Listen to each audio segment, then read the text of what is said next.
பொள்ளாச்சியில ஒரு ஜமீன்தார் இருந்தார். ஆம்பளை பிள்ளை இல்ல, முருகனுக்கு வேண்டிக்கிட்டார். ஆம்பளை பிள்ளை பிறந்தா 10,000 வாழைப்பழம் பஞ்சாமிரதத்துக்கு கொடுக்குறேன்னார். அதே மாதிரி ஆம்பளை பிள்ளை பிறந்தது. வண்டிக்காரனை கூப்பிட்டார், 10,000 வாழைப்பழத்தை ஏற்றி விட்டார். போய் பழனி பஞ்சாமிரதத்துக்கு கொடுத்துட்டு வா. அவன் போயிட்டே இருந்தான். நெய்க்காரப்பட்டின்னு ஒரு ஊர் இருக்கும் பழனிக்கு முன்னாடி. அந்த நெய்க்காரப்பட்டிக்கிட்ட போய் நின்று டீ குடிச்சிருக்கான். அப்போ ஒரு பெம்பளை வந்து கையில பிள்ளையோட, ஐயா பசிக்குது, காசு இருந்தா கொடுங்கன்னா. என்கிட்ட காசு இல்லம்மா, நான் வண்டிக்காரம்மா, இந்த இப்படி பழம் ஏற்றிட்டு போறீங்களே, ஒரு 3 பழம் கொடுக்கப்படாதா அப்படின்னு கேட்டா. சரி இந்தா உனக்கு 2, உன் பிள்ளைக்கு 1 பழத்தை பிச்சு கொடுத்தான். வண்டி போயிடுச்சு. போய் பழனியில் கொடுத்துட்டான் பழத்தை. பில்லு போட்டு வாங்கிட்டான். ஜமீன்தார்ட்டு கொண்டு கொடுத்தேன்.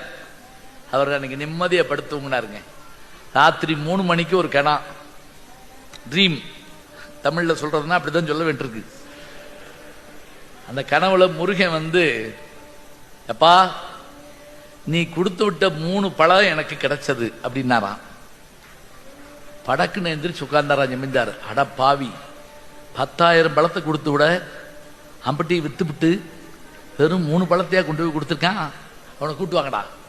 விடிய காலம் 4 மணிக்கு அவனை எழுப்பி புளிய மரத்தில் கட்டி வச்சு அடின்னு அடிக்கிறாங்க. அவன் கேட்டான், என்னை எதுக்கு அடிக்கிறீங்கன்னு சொல்லிட்டு அடிக்கடா அப்படின்னா.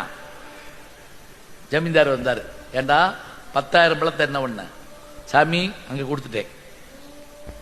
உண்மையை சொல்லு, என்ன பண்ண? 10,000 பழத்தை கொடுத்துட்டேன். அதுக்கு என்ன ஆதாரம்? பில்லு கொண்டு வந்து கொடுத்தேன். இல்ல, நீ ஏமாத்திருக்க. 3 பழம் தான் முருகனுக்கு போயிருக்கு. இப்ப ஒரு 3 பழம் முழிச்சுக்கிட்டாங்க. சாமி அவுத்து விட்டு உண்மையை சொல்றேன் அப்படின்னா அவுத்து விட்டாங்க. இப்ப சொல்ற உண்மை என்னடா செஞ்ச? சாமி போற வழியில ஒரு ஏழை பொம்பளை பிள்ளைய கையில வச்சுக்கிட்டு பசின்னு கேட்டா, இந்த முருகனுக்கு கொடுக்க வேண்டிய பழத்துல 3 பழத்தை பிச்சு கொடுத்தேன். அதுதான் நான் செஞ்ச தப்புன்னா. ஜமீன்தார் கையில இருக்க குச்சியை கீழே போட்டு அவனை தொட்டு கும்பிட்டாருங்க. டே, அந்த 3 பழம் தான்டா முருகனுக்கு போச்சு.